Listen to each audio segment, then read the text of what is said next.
Seja louvado nosso Senhor Jesus Cristo. Para sempre seja louvada sua Mãe Maria Santíssima e o seu castíssimo esposo São José. Então é solenidade, festa grande da Assunção da Virgem Santa Maria.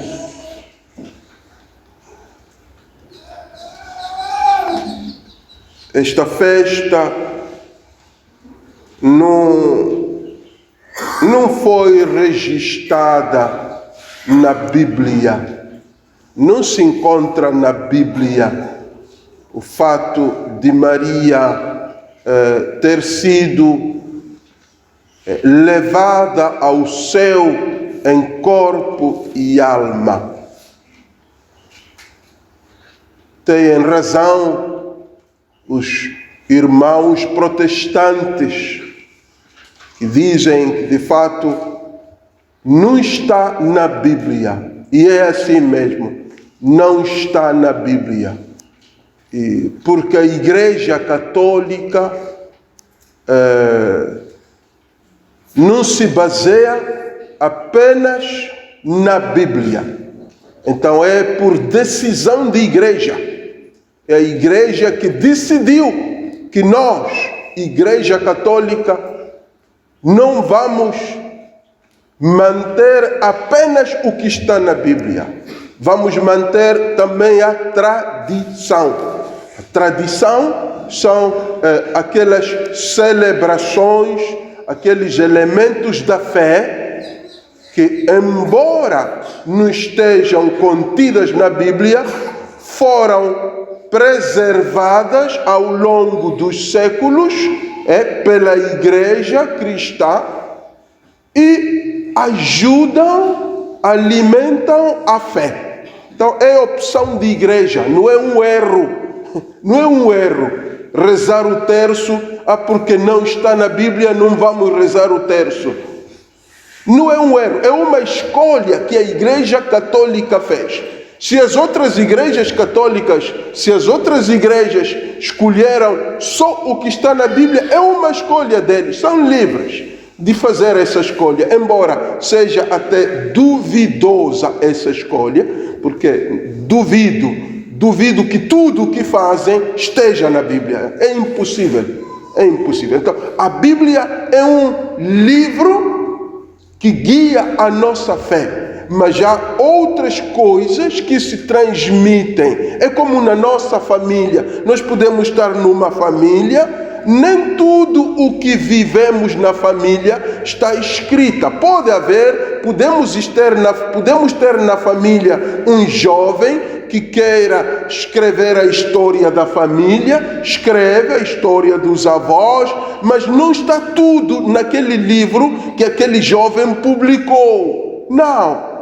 Algumas coisas estão naquele livro e são importantes, mas há muitas coisas que a família ao longo dos anos foi mantendo. E isso não é um erro, não é uma equivocação. Então, esta festa, ou a fé que nós temos, os católicos, de que Maria foi levada ao céu em corpo e alma, não está na Bíblia, mas nós continuamos a acreditar.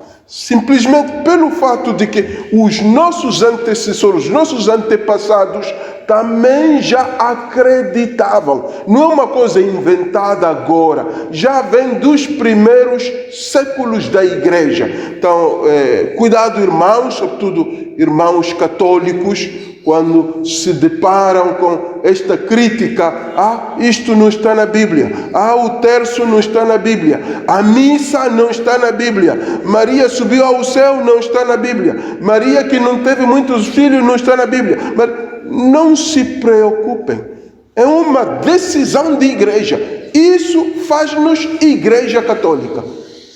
Isto, as coisas que nós viemos preservando ao longo dos séculos, e a Bíblia, desde que não haja contradição de fundo, desde que não haja contradição na mensagem. Agora, se a Bíblia diz, por exemplo, não mata, depois vem uma tradição que diz podes matar, essa é uma contradição de fundo. Mas se tenho uma outra história que me ajuda a reforçar a mensagem de não matar, é claro que é boa. Se a Bíblia diz não cometerás adultério, e eu tenho uma celebração, um elemento da tradição que não está na Bíblia, mas que me ajuda a não cometer adultério, é claro que é bom. É bom, desde que não haja contradição. Então, isto faz de nós católicos. Não há como dizer que tudo tem que estar na Bíblia. Nem a roupa do padre está na Bíblia. Eu poderia então celebrar de gravata, como fazem os irmãos protestantes. Não sei se a gravata está na Bíblia. Eu não sei se a gravata do pastor está na Bíblia. Eu duvido, eu não sei. Só para dizer que isto de que só deve estar na Bíblia aquilo que faço, aquilo que vivemos, aquilo... Não é farsa. Não. Então é melhor mantermos na nossa fé católica, mantermos-nos nessa fé, honrar Nossa Senhora. Ela foi uma mulher reconhecida primeiro por Deus, que olhou nela, no meio de muitas outras mulheres, olhou para ela, escolheu aquela jovem. E depois a tradição diz-nos que quando, no dia da sua morte, houve algo de misterioso, que ela não experimentou a morte, mas foi levada ao céu em corpo e alma. Isto acreditaram os nossos antepassados e nós continuamos a manter e achamos que não contradiz nada da Bíblia, não é contrário, não é nada, não é nenhuma contradição. Então é preciso honrar a ela para dizer que quando, de fato, o significado profundo disso é que quando Deus me escolhe, Deus me glorifica. Não é? Maria foi escolhida e glorificada. Foi glorificada, exaltada, foi elevada. Então, isso também nós, embora nós não possamos subir ao céu em corpo e alma, mas nós também somos exaltados, somos glorificados, saímos vitoriosos em muitas coisas neste mundo. Então é preciso olhar para essas vitórias de cada dia, essas glórias, essas glorificações de cada dia. Cada um de nós, cada família que serve a Deus, se você serve a Deus, você é cristão, você recebe os sacramentos, faz o esforço de viver a sua fé, Deus lhe glorifica cada dia. É só olhar, é só abrir os olhos para aquilo que Deus faz na sua vida, para as vitórias que você está conquistando dia a dia, pouco a pouco. Você está sendo glorificado. Então é preciso evitar o pessimismo, falar mal, pensar que tudo vai mal na minha família, tudo vai mal no meu lar, tudo está mal com os meus filhos, tudo está mal com os meus pais, tudo está mal na minha comunidade, tudo vai mal na minha paróquia. É preciso evitar o pessimismo. O pessimismo não ajuda. O pessimismo não ajuda a avançar. O pessimismo trava processos. O pessimismo trava a vida. Cria muita tristeza na família. Então é preciso ser otimista, é positivo. Quer dizer, ver o que Deus está a fazer, as glórias que Deus está semeando na minha vida. Então, nós não podemos continuar a ser pessimistas. Temos que ver o positivo na nossa vida. O livro do Apocalipse, lemos o capítulo 11 do livro do Apocalipse. É João que vê. João vê o templo aberto e a arca da aliança, a arca, aquela que continha os mandamentos, os 10 mandamentos, vê lá no templo aberto. Depois vê, diz o texto, um sinal muito grande no céu, uma senhora vestida toda de luz, estava de estado, prestes a dar à luz o seu filho, e vê um dragão que estava ali à espera que a senhora desse à luz e imediatamente ia devorar o bebê. E misteriosamente aquela senhora desapareceu, dali foi salva, o bebê nasceu, foi levado ao céu, a senhora desapareceu para o deserto e o dragão não engoliu o filho daquela senhora. É o que o apóstolo João vê no livro do Apocalipse. Mas esta é uma visão para dar uma mensagem para a Igreja Católica. Esta leitura pode ser aplicada à Virgem Maria, como esta mulher estava a dar à luz. O dragão é o demônio que queria devorar o Filho de Deus, mas misteriosamente Deus salvou o bebê, não é? Então também foi elevada ao céu e a senhora foi levada ao deserto. Para a Igreja Católica aqui podemos também ver esta mulher que é Maria, que foi preservada foi preservada santa para nos dar o seu Filho, que foi o nosso Salvador. Mas é importante olhar para a presença do dragão. O dragão, que é a presença do mal. A presença do mal, que queria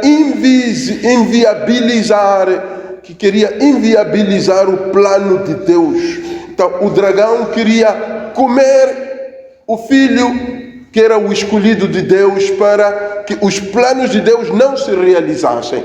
Eu gostaria que olhássemos para este pormenor, porque é importante também na nossa vida, não? A presença do dragão na vida de cada um de nós. A presença do demônio, a presença daquele que inviabiliza os bons planos. E o dragão pode ser uma pessoa também, pode ser uma pessoa. Então nós temos que prestar atenção às pessoas com quem interagimos. Podem inviabilizar os projetos, os planos que temos para a nossa vida, para a nossa família, para o nosso progresso. Então cuidado, sobretudo vocês também, os jovens e demais crismados, abrir os olhos. Há dragões no mundo, há dragão, quer dizer, o demônio. O dragão é símbolo do demônio, que não gosta que as pessoas progridam, que não gosta que a igreja cresça, não gosta que a comunidade cresça, não gosta que a paróquia cresça, não gosta que os matrimônios se fortaleçam. Então há sempre pessoas que querem destruir o matrimônio. Vê que aqueles estão bem, perdoam-se, estão juntos. Vê sempre uma amiga quer influenciar talvez a senhora para não perdoar, para sair, para separar-se. Então é preciso evitar essas atitudes do dragão que devora o bem, que inviabiliza o bem. Então, primeiro abrir os olhos, depois não ser eu dragão, não permitir que eu seja dragão para ninguém, que eu não seja dragão para ninguém, não ser dragão do matrimônio de ninguém, não ser o dragão da vida, da profissão de ninguém, cortando as pernas do outro, procurando feitiços, não sei o quê. Não ser dragão de ninguém. Viva a sua vida, confia em Deus, você vai ser abençoado, vai ser abençoada. Então não ser dragão para ninguém. E depois, como dizia, não viver como se não houvesse dragão neste mundo. Não viver muito distraído. Vocês os jovens, não viver muito distraídos. Você recebeu a confirmação, mas cuidado, não estragar a sua vida. E o dragão pode ser entre vocês mesmos. Pode haver dragões aqui mesmo até. Jovens que estragam outros jovens. Jovens que estragam outras jovens. Então, abrir o olho, não ficar em que eu já recebi confirmação. Não é um amuleto. A confirmação não é um amuleto que me protege. Não é amuleto. Se você não abrir os olhos, a confirmação é como, vocês sabem, que é como o soldado, não é? Mas o soldado, se não tiver a arma, é desprotegido. O que faz o soldado forte é a arma. É a arma que ele leva. Mas um soldado sem arma pode ser como qualquer um, até pior do que qualquer outro. Então, é a arma. Então, a sua arma é a fé. Não basta ser crismado. É a fé que você aprendeu. Seja forte nessa fé. Se você deixar a fé, fica desprotegida e já cai em coisas de fato que não te fazem bem, nem a ti, nem a tua família. Então é importante saber que afinal existe dragão. Nem todos neste mundo são bons. Há gente má, com má intenção neste mundo. Então é importante isso. Depois temos a leitura da carta aos Coríntios. A primeira carta aos Coríntios fala de Jesus que ressuscitou primeiro, depois ressuscitaremos nós, os seus seguidores, e depois será vencida a morte. O apóstolo Paulo escreve aos Coríntios sobre a ressurreição dos mortos. Irmãos, os mortos ressuscitarão. Esta é a essência da fé do cristão. Acreditar que os mortos ressuscitarão. Eis aqui o núcleo da nossa fé. Os mortos ressuscitarão. Mas para poder ressuscitar, devemos, desde agora, viver a ressurreição de Cristo, a luz de Cristo, abandonando o pecado, abandonando as trevas do pecado. Por isso diz Paulo, Cristo ressuscitou, depois ressuscitarão os seus seguidores e, por fim, a morte será vencida, será eliminada. Então, é uma mensagem que nos consola, nos encoraja. Todos nós perdemos alguém na nossa família, todos nós perdemos alguém, esposa, esposo, irmãos, filhos, pais, avós, bisavós, amigos, conhecidos, vizinhos. É o que cada dia experimentamos, a morte. Então, ela não nos assusta. O que devemos fazer é simplesmente confiar em Deus, colocar a nossa vida nas mãos dele. Esta morte será vencida um dia. Agora sim, todos morremos, ninguém escapa, todos morremos, mas haverá um dia que a morte será vencida, quando nós ressuscitarmos dos mortos. Então é preciso preparar-se para essa ressurreição, vivendo como Nossa Senhora, uma mulher de fé, uma mulher de bondade, uma mulher que entregou tudo nas mãos de Deus, uma mulher que fez a vontade de Deus, que disse: faça-se em mim segundo a vontade de Deus. Então todos devemos adotar esta atitude de Maria. Faça-se em mim, faça-se na minha família a vontade de Deus. Faça-se na minha vida a vontade de Deus. Sobretudo nos momentos de muita dificuldade, de doença, faça-se a vontade de Deus. Os momentos de luto, faça-se a vontade de Deus.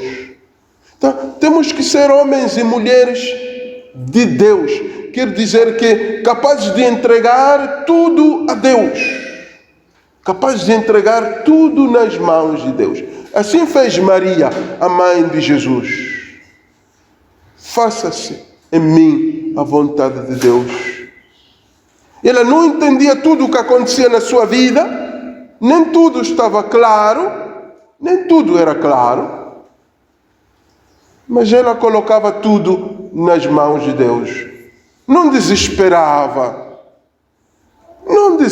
não perdia coragem, não perdia a esperança, continuava a lutar.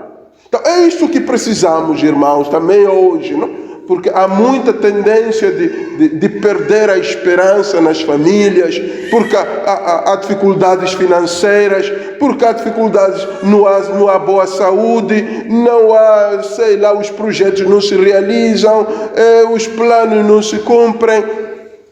Não há motivo para desesperar. Não há motivo para desesperar. Erga a cabeça, é como Maria. Diga, faça-se o que Deus quiser. Se conseguir realizar os meus planos, louvado seja Deus. Se não conseguir realizar, louvado seja Deus. Se curar desta doença, louvado seja Deus. Se não curar, louvado seja Deus. Se permanecer vivo, louvado seja Deus. Se morrer, louvado seja Deus. Tudo que acontece sob o domínio de Deus. Então, esta é a fé de Maria. Esta é a fé de Maria. Então, é uma senhora grande esta. É uma senhora que não é qualquer senhora, não. É uma senhora grande, que merece nossa imitação como modelo de fé. O Evangelho apresenta-nos também alguns aspectos desta mulher. Ela foi visitar a sua prima, a mulher de Zacarias, Isabel, e depois ela, como de costume, saudou-a. Maria saudou a sua prima, e o menino, Isabel também estava grávida, ambas estavam de estado. Maria estava grávida do seu filho, Jesus. Isabel estava grávida do seu filho, João Batista. E pronto, Maria saúda a sua prima e Ela ouve a saudação e o menino, o bebê, sim, diz o texto, o bebê exultou, o bebê saltou um bocado, começou a alegrar-se pela presença da sua tia, digamos, né? Pela presença da tia, pela saudação da tia, que era Maria. E Isabel diz, mas quem sou eu para que me venha visitar a mãe do meu Senhor? Quem sou eu? A humildade também de Isabel. A humildade de Isabel. Primeiro, a saudação, as boas palavras que chegaram até no mais íntimo de Isabel, não é? Maria foi capaz de dar uma saudação boa, que alegrou esta prima, não é? Que até o bebê saltou de alegria, exultou de alegria. Então aqui a mensagem para nós é que nós devemos ser portadores de boa mensagem, portadores de boa mensagem, portadores de boa saudação. Boa saudação, saudação de paz, aquela saudação que quando o outro recebe, sente-se bem. Não aquelas saudações que pronto, até é fácil responder, aquelas saudações que se nota que são saudações hipócritas. A gente diz bom dia só porque pronto, tem que dizer bom dia, mas não vem do coração. Aquelas bom dia amor, mas de fato não vem do coração. Oi amor, mas não é verdade, não é verdade. Então, há muita hipocrisia nas saudações, também nos lares. Então aqui aprendemos de Maria aquele dar uma saudação autêntica, genuína, aquele cumprimentar que vem do coração, porque há paz entre nós.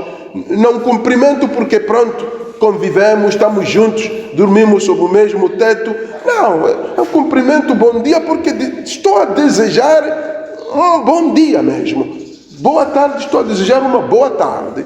Então é importante cada um de nós também olhar para o tipo de palavras que profere, o tipo de palavras que profere, o tipo de mensagem que passa, se de fato vem do coração ou é simplesmente uma falsidade. É uma falsidade o que dizemos, como cumprimentamos, como saudamos, como falamos. Então, o cristão deve ser portador de boa mensagem, de uma mensagem boa. De fato, a palavra evangelho quer dizer boa notícia, boa mensagem, boa palavra. Então, nós somos desafiados hoje a imitar Maria, portadora de uma boa mensagem para os outros. Não uma mensagem tipo katana, aquela mensagem que se ouve e pronto.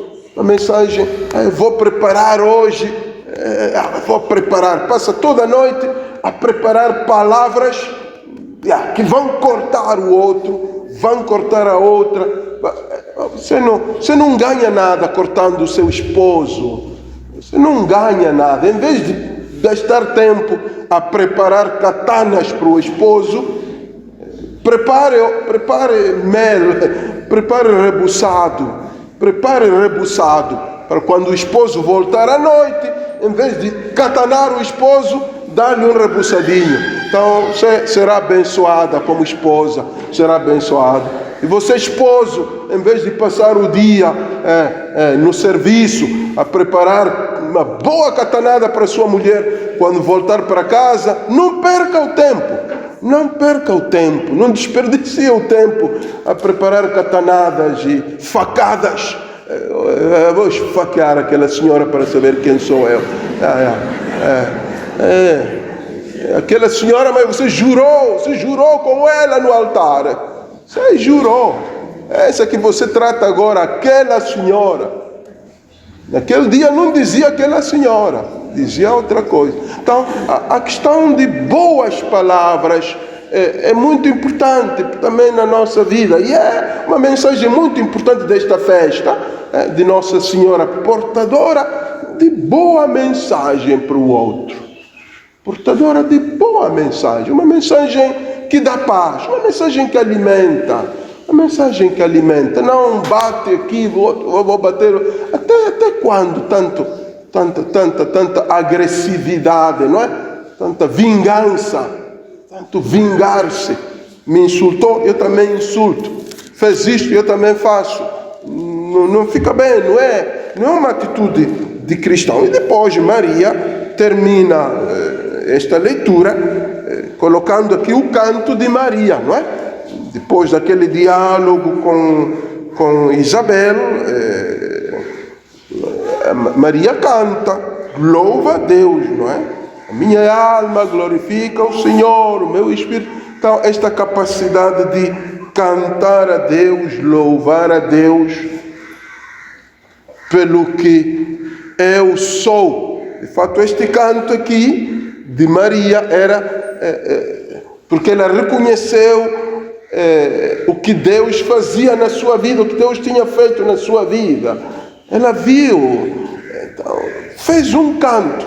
Então, para que possamos cada um de nós fazer da vida um canto, fazer da nossa vida um canto a Deus, por aquilo que Ele faz, infinitamente mais do que aquilo que imaginamos. Jovens, também, fazei da vossa vida um canto de louvor.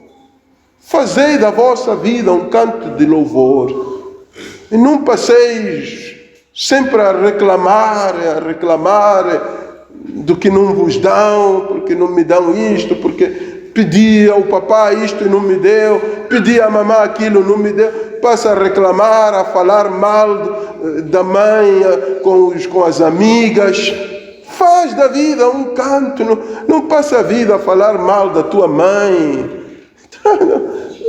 Estás a crescer mal, não serás abençoada, fazendo assim, estás a crescer mal, estás a abrir um caminho que não te leva à felicidade e à prosperidade. Aprende de Maria a cantar, a olhar para as coisas boas, para o sacrifício que a tua mãe faz, para o sacrifício, o esforço que o teu pai faz, e canta, louva, fala aos outros o bem, o esforço. Tua mãe é pobre, não é rica, não é rica, mas faz esforço para ti e por ti. Então aprecia o bem que te é feito, mesmo que não seja de pais ou de famílias ricas. Então isso é muito importante. Aprendemos de Maria a olhar para as coisas boas que nos rodeiam, não é? E fazer de tudo isso um canto de louvor a Deus. Obrigado pela saúde, obrigado pela esposa, obrigado pelo esposo, obrigado, Deus, pela profissão que me deste, obrigado, Deus, pela namorada que me ofereceste, obrigado, Deus, a aprender a louvar a Deus. O jovem abanou a cabeça quando eu falei obrigado pela namorada. Agora, se a namorada não é boa, se a tua namorada não é boa, não é culpa de Deus. A culpa não é de Deus. Então, mas é importante isso. Talvez em vez de agradecer pela namorada, pede a Deus que te dê uma boa namorada. Não é fácil. Não é fácil. Pede a Deus que te dê um bom namorado, que não é fácil. Há muito aldrabão aí, há muito aldrabão. Mesmo que venha à igreja, até jovens que vêm à igreja comungam, estão no grupo juvenil, cantam, estão no grupo coral, são proclamadores, mas é aldrabão, é falso.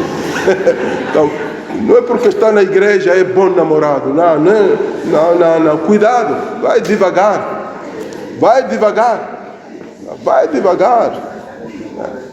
Então, isso é importante. Então, irmãos,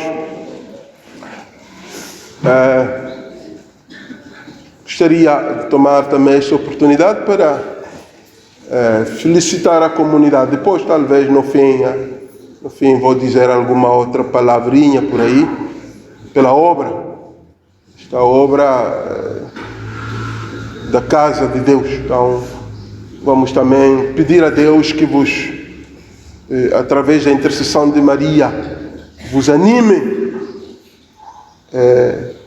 para que possais de fato apostar com força